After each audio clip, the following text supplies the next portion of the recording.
여러분, 저를 초대해 주신 신 목사님과 여러분께 감사를 드립니다.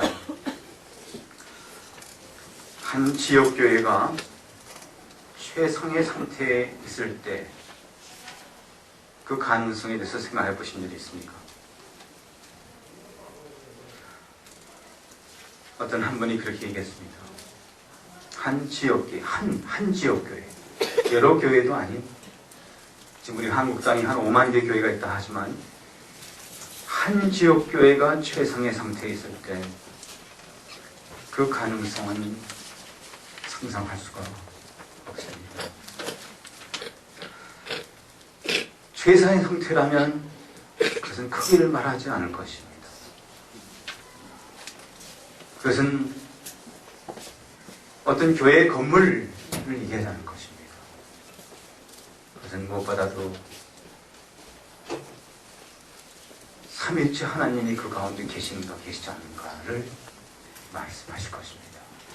그래서 교회는 삼위일체 하나님의 공동체, 삼위일체 하나님의 선교적 공동체가 되어야 됩니다.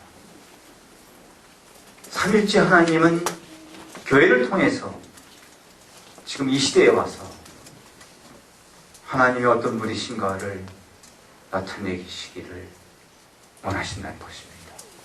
그래서 교회가 교회답다면 그것은 삼위일체 하나님이 그대로 나타나는 것을 의미하는 것입니다. 그것이 만일에 이 교회의 꿈이라면 그건 괜찮은 꿈입니다. 그 여러분의 꿈입니까? 물론 도움도 받아야 돼요. 물론 축복도 받아야 돼요. 물질적인 축복도 받아야 돼요. 그렇지만 그거는 삼위일체 하나님이 이 교회를 통해서 자신의 모습을 나타내는 것에 비하면 그것은 조족지혈입니다. 세 발의 피입니다. 너는 어려움을 몰라서 그런 얘기를 한다. 내가 가지고 있는 당장 처해 있는 어려움을 몰라서 그런다 라고 말할지도 모르겠습니다. 저도 어려워 봤습니다. 저는 이 세상에서 다 제 나이 또래 되는 사람들은 다 그렇게 했겠지만 거의 죄 짓는 거 빼놓고는 다 해봤습니다. 10살 때부터 제가 벌어서 공부하고 제 집안을 먹여 살리고 다 해봤습니다. 그러나 지금 와서 평가해봤을 때 그렇게 해서 얻은 그것 전체 다 합쳐도 삼위일체 하나님 한 번 만나 뵌 것과 바꿀 수 없습니다. 비교할 수 없습니다. 저는 멀리서 이한교회에 대해서 짝사랑을 해온 사람입니다. 거기다가 또 우리 변진석 황희경 선교사님 가정이 있기 때문에 소식을 종종 듣고 저는 비밀리에 이 교회를 놓고 이 교회는 내 꿈이다 라고 생각해본 사람입니다. 괜찮습니까?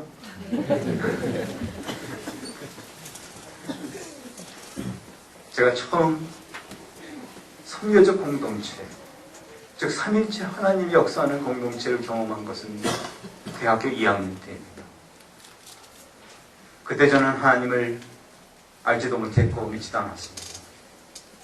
그러나 어떤 공동체에 걸어 들어갔을 때 저는 순간적으로 거기에 팽팽하게 역사하고 있는 그 힘을 느낄 수가 있었습니다. 나중에 제가 아는 것은 그것은 바로 삼위일체 하나님의 역사였던 것입니다. 저는 거기에서 발가벗겨졌습니다. 제가 죄인이라는 사실을 깨달았습니다. 저는 알게 됐습니다. 저는 하나님을 모르고 있다는 사실을 알게 됐습니다. 그 3개월 동안 저는 그것을 피하려고 했습니다. 근데 피하려면 피할수록 끌려 들어갔습니다. 마치 자석이 끄는 것처럼 끌려 들어갔습니다. 거의 자석들은 누구였냐면 사람들이었습니다. 이지춘, 이 사람은 그 당시에 저 나이와 똑같은 나이인데 거기 자석 중에 하나였습니다. 그런 눈이 쫙 찢어진 사람인데 문 앞에서 기다리면서 사람이 들어오면은 인사하고 이름 적고 잘 오셨습니다 하는, 지금도 하시는 분들이 있죠. 그 당시 그것을 뭐라고 하냐면 섭외부 부장이라고 했습니다. 이지춘. 그래서 눈이 쫙 찢어졌기 때문에 그때 이 별명이 뭐였냐면 하이눈입니다. 하이눈. 영어로 하이 하면은 안녕 그런 뜻인데, 하이 하면서 눈이 쫙 찢어지니까 하이눈. 그때 그 영화도 하이눈이라는 영화가 있었죠. 둘이 합쳐져가지고 하이눈. 제가 너무 창피스러워서, 왜냐하면 제가 하나님이 없다는 사실을 깨달았기 때문에 전 다시는 여기 오지 않겠다고 뛰어나가려 하는데 하이눈한테 잡혔어요. 그래서 생글생글 웃으면서 저에게 말을 걸고, 그리고 그 다음 주 또 오게 만들고, 그 다음 주 또 오게 만들고, 그리고 하루는 철야 기도를 한대요. 저는 이것만은 못 간다 라고 단정 지었어요. 그러나 제가 적십자사 앞에서 나는 안 가기로 결심하고 서 있었는데 배령하는 마음이 바뀌어져가지고 대적하게 됐어요. 그날 밤에 저는 예수 그리스도를 개인의 구주로 영접했습니다. 나중에 안 것은 삼위일체 하나님, 그것에 있는 자석들로 하여금 기도하게 만들었어요. 기도가 응답됐어요. 그 나중에 제가 누구라고 얘기하면은, 아, 네가 바로 그 사람이냐? 네가 바로 그 사람이냐? 어떻게 알았지? 그들은 나를 위해서 기도했던 것입니다. 그리고 저도 다른 사람을 위해서 기도했기 때문에, 아, 그때 나를 위해서 기도한 것이 바로 그 자석들이었구나, 그것을 알게 된 것입니다. 하나님의 선교적 공동체입니다. 이것이 선교를 여러 가지로 정의할 수 있습니다. 그렇지만 이렇게도 정의해도 괜찮을 것 같습니다. 하나님의 선교적 공동체를 문화권마다 세워서, 전 세계 문화권마다 세워서 그 문화권마다 하나님의 선교적 공동체가 문을 열고 사람들 맞이하게 한다면 그것은 세계 선교를 하는 것이다. 지금까지는 선교사를 파송하는 것이 선교라고만 생각했는데 그것은 두말할 필요도 없고, 그들이 가서 이런 선교적인 공동체를 세워서 삼위일체 하나님이 역사하는 공동체를 형성한다면, 그러면 한 사람 선교사가 아니라 이제는 지옥의 문이, 지옥의 불이 어떤 것도 막을 수 없는 그런 하나님의 선교적 공동체로서 저처럼 한 번도 복음에 대해서 들어보지 못한 사람들이 그것에 참여했을 때 살아계신 하나님을 만나게 해주게 될 것입니다. 저는 꿈을 갖습니다. 이한교회가 바로 그 같은 선교적 하나님의 공동체로서 계속 성장할 수 있도록. 이것은 제 꿈만이 아닙니다. 이것은 하나님의 꿈이십니다. 예수님의 꿈이십니다. 성령님의 꿈이십니다. 그리고 이것에 들어온 사람들이 여기에서 거듭나고 삼위일체 하나님을 만나고, 그리고 이들이 세계로 퍼져나갔을 때 그곳에 가서 그들도 역시 또 그런 공동체를 세우게 된다면 이것은 선교적인 교회가 되는 것입니다. 그리고 여기에 참여한, 예배에 참석한 분들이 주간 중에 흩어져서 직장에 가서, 학교에 가서 다른 사람들을 만난다면, 그들이 입으로 전하지 않더라도, 입으로 전하더라도 이 두 가지를 다 사용해서 그들은 삼위일체 하나님에 대한 느낌을 갖게 될 것입니다. 여러분이 가만히 있어도 그들은 느끼게 될 것입니다. 그리고 여러분이 말할 때 느끼게 될 것입니다. 거기에는 공의가 나타나게 될 것입니다. 거기에 사랑이 나타나게 될 것입니다. 곧 하나님의 왕국이 나타나게 될 것입니다. 그것은 조그마한 것일지 몰라도 하나님 왕국은 항상 조그마한 것부터 시작됩니다. 겨자씨 한 알만한 같은 믿음을 가지고 전 세계를 복음화한다고 예수께서는 예언하셨습니다. 확산될 것입니다. 12제자, 그 중에 하나는 껍데기였습니다. 빈 껍데기였습니다. 근데 11명이 어떻게 이 전 세계적으로 2000년 역사를 통해서 이 세상을 복음화 할 수 있습니까? 하나님의 왕국은 그 성격상 이같이 팽창할 수밖에 없습니다. 뻗어나갈 수밖에 없습니다. 복음이 이같이 뻗어나갈 수밖에 없습니다. 저 한 사람이 구원받았을 때 저 한 사람 끝나는 것이 아닙니다. 저희 어머니, 저희 형, 제 동생, 제 여동생, 남동생, 또 제 사촌, 또 사촌, 또 제 아내의 사촌, 또 제 아내, 저의 언니, 큰언니, 작은언니, 오빠. 계속 할까요? 이게 하나님 왕국입니다. 이런 하나님 왕국은 최소한 두 가지 특징을 갖습니다. 이 본문의 말씀에 의하면 첫째로 그것은 열리는 것입니다. 19절 20절 말씀 다시 한번 봅니다. 그러므로 형제들아 자매들아 우리가 예수의 피를 힘겨 예수님의 피 때문에 여기 들어갈 수 있는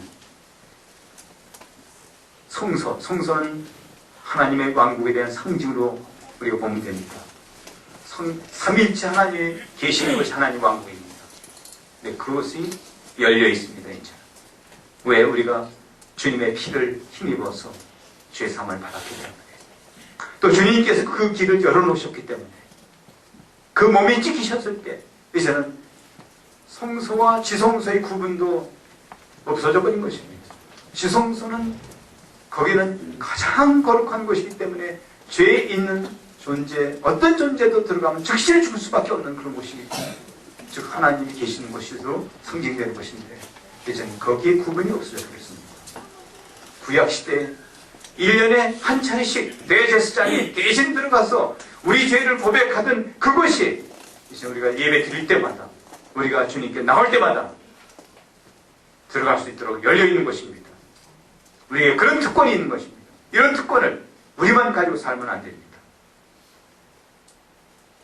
이 소식을 한 번도 듣지 못한 18억, 그리고 주위에서 이것을 전할 수 있는 가능성이 있는 지역에 사는 26억, 합해서 46억 인구들에게 우리는 빚진 자입니다.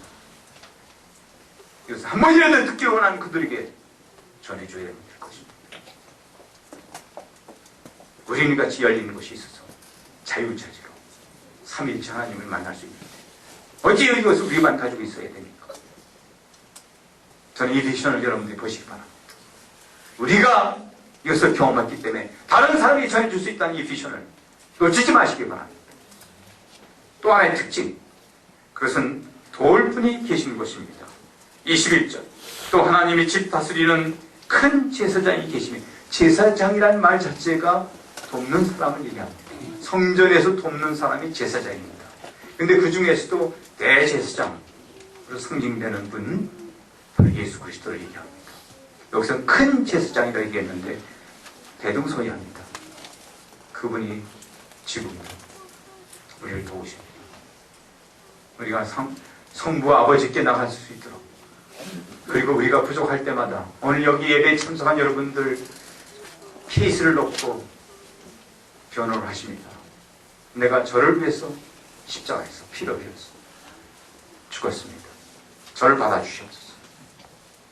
저가 가지고 있는 문제는 이겁니다. 들어주시옵소서. 이거 소위 대제사장적 기도라 합니다. 그리고 대제사장적 사역, 그것이 우리에게 있는 것입니다. 근데 그분은 한번 인간이 되셔서 성육신 하셔서 이 세상에서 모든 시험을 다 받아보셨습니다. 단지 죄를 짓지 않으시고, 그렇기 때문에 우리의 약한 면을 다 알고 계십니다. 그래서 우리 편이 되셔서 우리의 연약한 면을 가지고 그 아버지께 대언하는 그런 기도를 해주시고, 변명을 해주십니다. 도우실 분이 계신 것입니다. 이것이 곧 선교적 하나님의 공동체의 성격인 것입니다. 제가 대학교 2학년 때 간 곳은 교회는 아니었지만 그 같은 형태를 성격을 가진 공동체였던 것입니다. 근데 그 후로 제가 발견한 것은 교회야말로 그런 선교단체와 비교할 수 없는 엄청난 하나님의 선교적 공동체라는 사실을 깨달았습니다. 그리고 영구적인 같은 공동체. 잠시 동안 뭉쳤다가 헤어지는 같은 단체가 아니라 하나님이 세우신 공동체. 저는 이한교회 소식을 우리 변목사님 네 분을 통해서 들을 때마다 마음이 기쁩니다. 또 제가 신목사님의 성격을 너무 잘 알기 때문에 제가 신목사님 팬이거든요, 사실은. 그 성격 자체가 투명하고 심플하고 정말 그 성격 자체가 귀하기 때문에 제가 멀리서 보면서 늘 꿈을 같이 나눠왔습니다. 이 교회라면 이 지역에 내 꿈을 이루어줄 수 있을 것이다. 괜찮습니까? 네 꿈을 내가 왜 이루겠는가? 그분 안 계시겠죠? 이건 우리의 꿈입니다. 하나님 아버지의 꿈이십니다.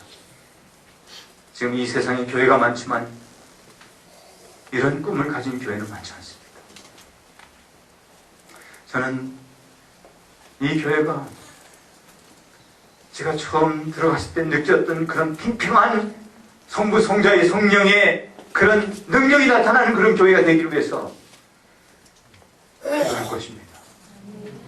그리고 그런 꿈을 여러분이 가지시길 바랍니다.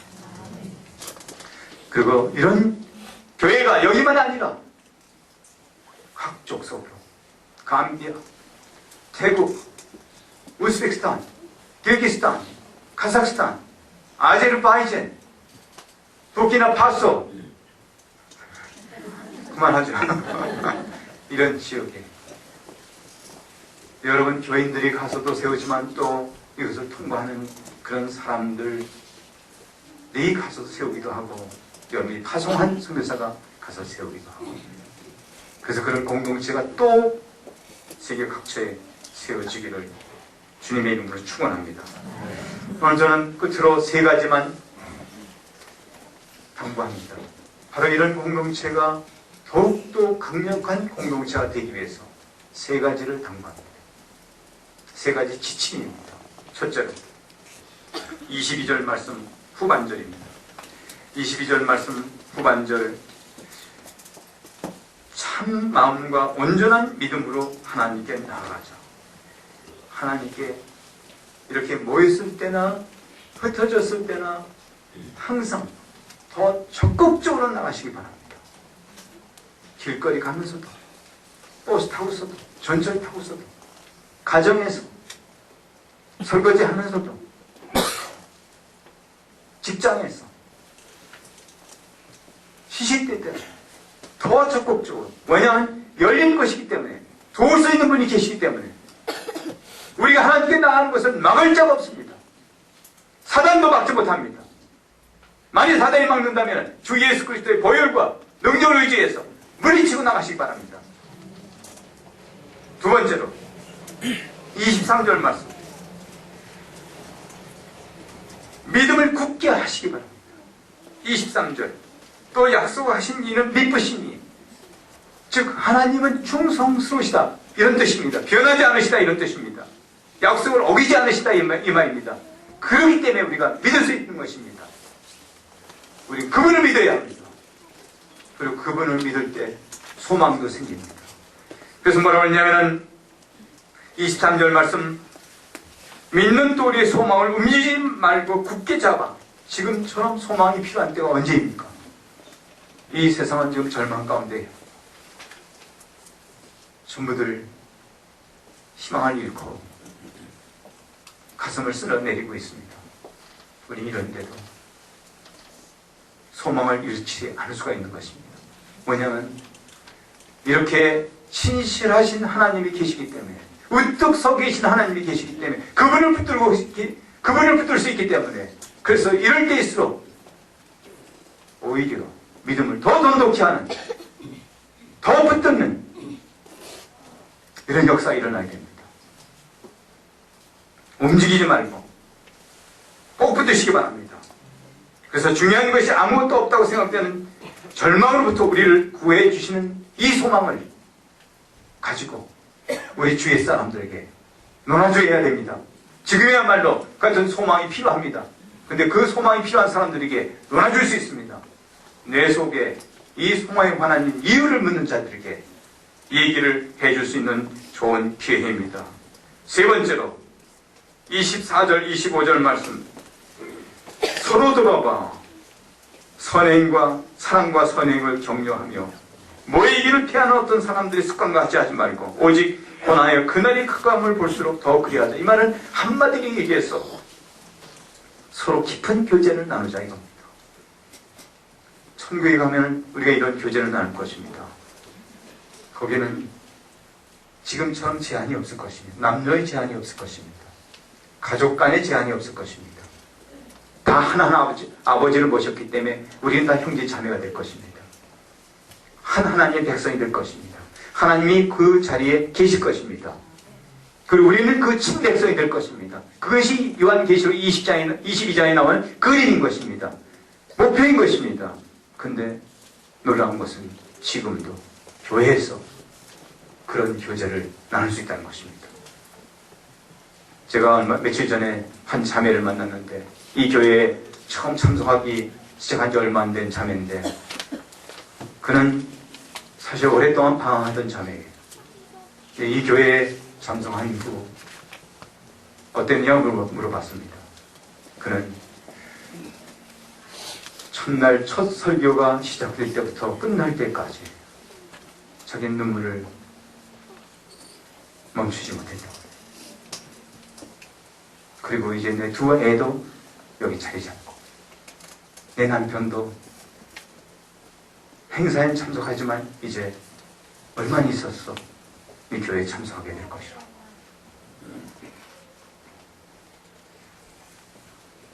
이런 분들이 들어왔을 때, 이 교접권에 들어왔을 때 서로 사랑하며 서로 나누며 영적인 것도 나누며 물질적인 것도 나눌 때 그런 사람이 들어왔을 때 이것은 천국으로 느껴지게 될 것입니다. 그리고 세상 사람이 들어오게 되면 이곳에서 소망을 발견하게 될 것입니다. 바로 이런 삼위일체 하나님의 성격을 가진 백성들이 모이는 선교적 공동체가 되는 것이 여러분들의 비전이 되기를 주님의 이름으로 축원합니다. 같이 기도하겠습니다.